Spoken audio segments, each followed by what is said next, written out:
चमार चमार कहे जगमुआ, मन ने फर्क न पड़िया कोई। जो पहली हैट्रिक मारे ओलंपिक में वो वंदना कटारिया हुई।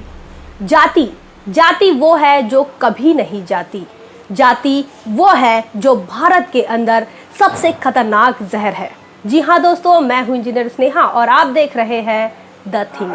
अगर आप हमारे चैनल पर नए हैं तो इसे सब्सक्राइब कर लीजिए, साथ ही बेल आइकन को प्रेस कर लीजिए। हमारे वीडियोस को लाइक करें, कमेंट करके अपनी प्रतिक्रिया दें और अपने दोस्तों रिश्तेदारों में शेयर करना ना भूलें। साथियों, आज हम बात करेंगे दलित बस्ती से लेकर ओलंपिक तक हो रहे जातिवाद को लेकर। जाति के आधार पर मान सम्मान और जाति के आधार पर हो रहे अपमान को लेकर ये ऐसी चर्चाएं हैं कि देश के अंदर आमतौर पर नहीं की जाती। इस देश का सभ्य समाज भी यह कहता है कि हम जातिवाद नहीं मानते, लेकिन वो सिर्फ कहता है। उसके तमाम परंपराओं में, तमाम उसकी संस्कृति में जातिवाद कूट कूट के भरा हुआ हमें नजर आता है। क्या आप जानते हैं ये जातियां कहां से आई या जातियां किसने बनाई? अगर आप जानते हैं तो कमेंट करके जरूर बताएं। आज हम इस पर बात इसलिए कर रहे हैं क्योंकि वंदना कटारिया जो ओलंपिक में महिला हॉकी की प्लेयर है, उसके घर के सामने ओलंपिक में हार के बाद कुछ सवर्ण जाति के लोग उनके घर के सामने आते हैं और जातिवादी जाति आधारित गाली गलौज करते हैं, उनके घर के सामने आतिशबाजी करते हैं और यह कहते हैं कि जाति के आधार पर ये लोग ओलंपिक में नहीं जाना चाहिए। इनकी जाति ही ऐसी है कि ये ओलंपिक में गए और ओलंपिक हार गए।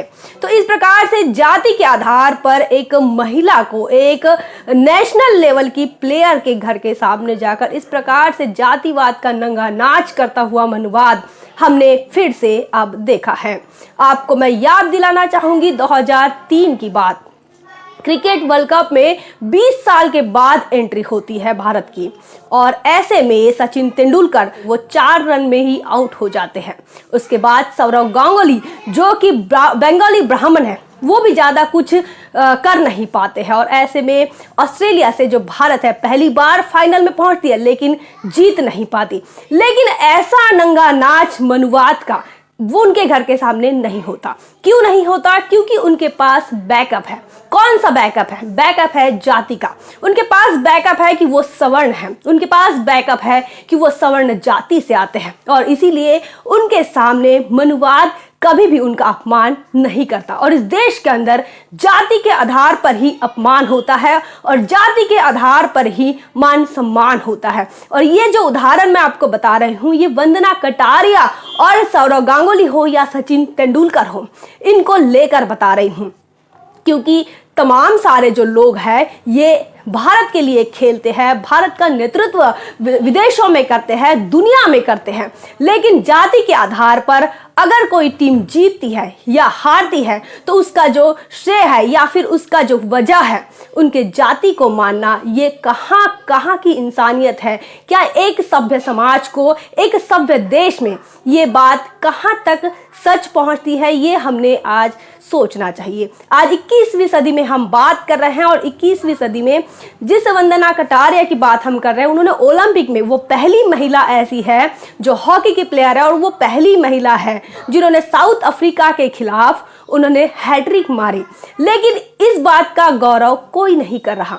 लेकिन महिला हॉकी टीम जो हार गई है ओलंपिक में, उसका जो जिम्मेदार है वो वंदना कटारिया को ठहराकर, और इतना ही नहीं कि उन्हें वैयक्तिक तौर पर नहीं तो उनके जाति को आधार बनाकर उन्हें वजह मानना और उनका अपमान करना, उनके घर के लोगों को बेइज्जत करना, उनके घर के लोगों को जाति आधारित कास्ट बेस्ड गाली गलौज करना, ये कहाँ तक का सही है?